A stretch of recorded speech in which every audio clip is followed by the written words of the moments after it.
Habíamos quedado diciendo que la adición de un ácido binario provoca que el protón se una siempre al carbono terminal, mientras que la carga positiva siempre queda sobre el carbono central. ¿Y esto por qué es así? Bueno, si os pongo a continuación la siguiente gráfica, quizá comprendáis por qué. Fijaros, os he puesto aquí dos alquenos. Y cuando se une el protón al doble enlace, pues hay dos posibilidades para cada uno de los alquenos, ¿no?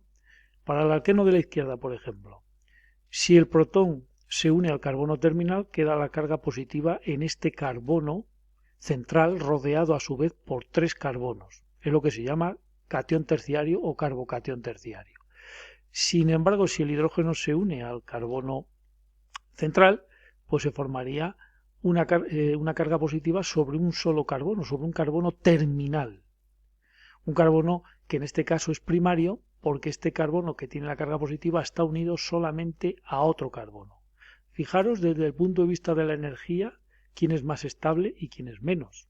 O sea, el más estable es un carbocatión terciario. O sea, un carbono que tiene una carga positiva y está rodeado por muchos carbonos es más estable que si está rodeado por menos carbonos. En el segundo alqueno tenemos las dos posibilidades al reaccionar con un protón. Lo mismo, que la carga quede en el carbono central, que en este caso es un carbono secundario porque el carbono con la carga positiva está rodeado de dos carbonos o está unido a dos carbonos. O la otra posibilidad, que la carga positiva quede sobre el carbono terminal, es decir, el hidrógeno se haya unido aquí. Y en ese caso volveríamos a tener un carbocatión primario. Fijaros entonces desde el punto de vista de la energía y por tanto de la estabilidad, cuanto menos energía tiene una molécula es más estable. El más inestable, el menos estable sería un carbocatión primario. A continuación le seguiría el secundario y el más estable de todos es el terciario. En química las reacciones avanzan hacia moléculas más estables. Entonces esto ahora nos permite explicar por qué en esta reacción la carga positiva prefiere ir a este carbono, ya que este catión que se forma es mucho más estable que este. Por lo tanto, es lógico que la reacción siga esta ruta. Aquí tenéis más casos. En este caso con el ácido clorhídrico. ¿De acuerdo? El hidrógeno se va aquí, la carga positiva a este carbono, donde se une el cloruro que tiene carga negativa. Aquí también lo mismo, al carbono más sustituido, y aquí de nuevo al carbono más sustituido. Bien. Esta idea de adiciones a protones o a cargas positivas generando un carbocatión terciario o secundario se denomina adición de Markov-Nikov y sucede para más reacciones.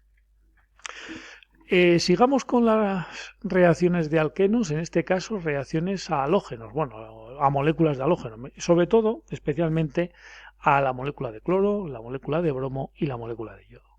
En este caso, fijaros que son moléculas no polares. La molécula de bromo son dos átomos de bromo, la de cloro dos de cloro y la de yodo dos de yodo, y no son polares. Sin embargo, cuando se acerca a un doble enlace, y lo mismo ocurriría para un triple enlace, como ya explicaremos, los electrones del enlace pi son bastante influenciables, son bastante móviles, están menos unidos a sus átomos que el enlace sigma. Entonces, si se acerca a una molécula, se ven más perturbados.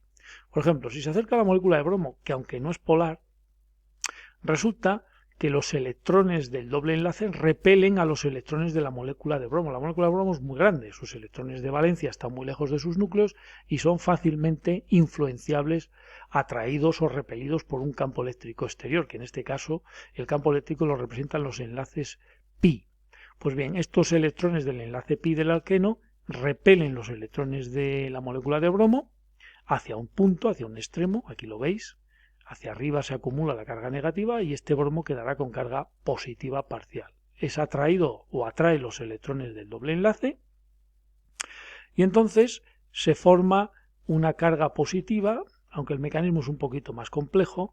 Se forma un átomo de bromo, se une a uno de los carbonos, se forma una carga positiva en el otro carbono, ya sabéis, preferentemente siguiendo la regla de Markov-Nikov, y queda un bromo con carga negativa, un bromuro libre. Ese bromuro se unirá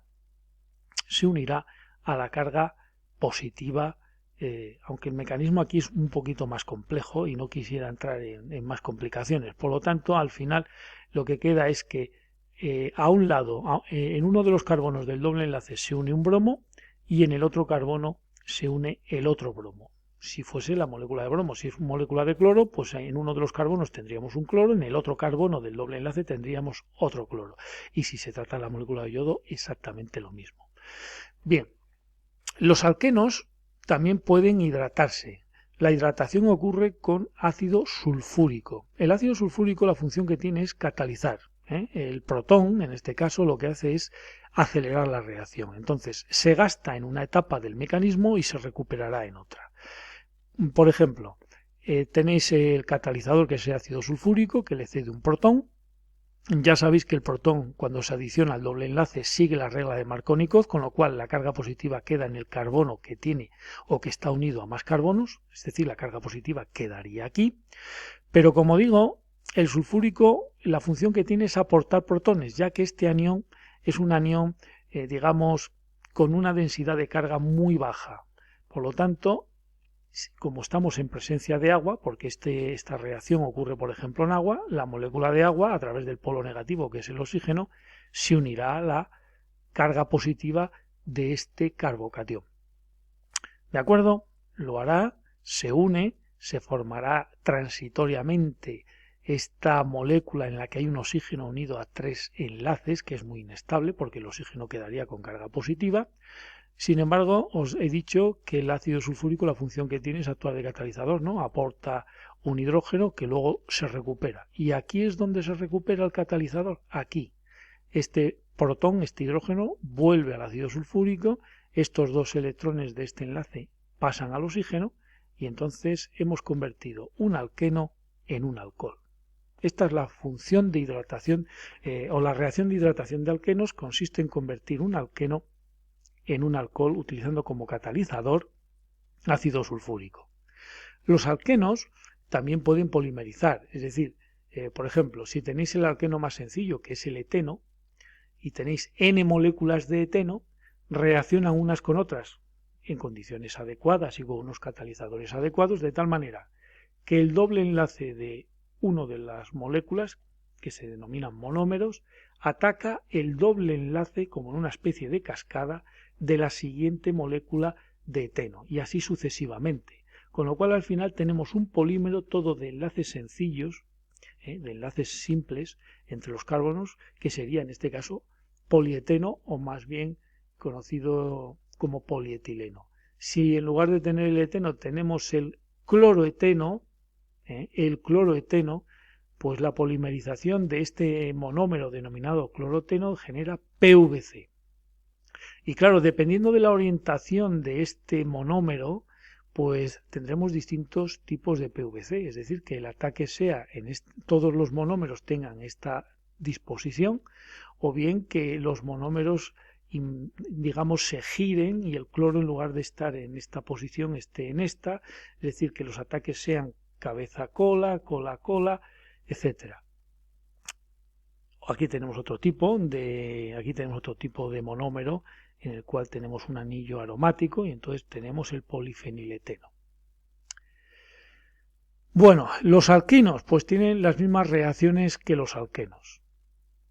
Habíamos empezado por la reducción con los alquenos, pues con los alquinos también. Fijaros, lo que pasa es que los alquinos, al tener dos enlaces pi, pues tenemos dos opciones. Si utilizamos la reacción de la misma que usamos para la reducción de alquenos, es decir, hidrógeno sobre la superficie de un metal, el alquino directamente lo convertimos en alcano. Pero si utilizamos un catalizador especial, resulta que este catalizador especial es muy selectivo y permite detener la reducción del alquino en el alqueno. Así que tenemos dos posibilidades: del alquino al alcano directamente o del alquino al alqueno. La particularidad además de este catalizador es que es tan específico y tan especial que el doble enlace es siempre en cis.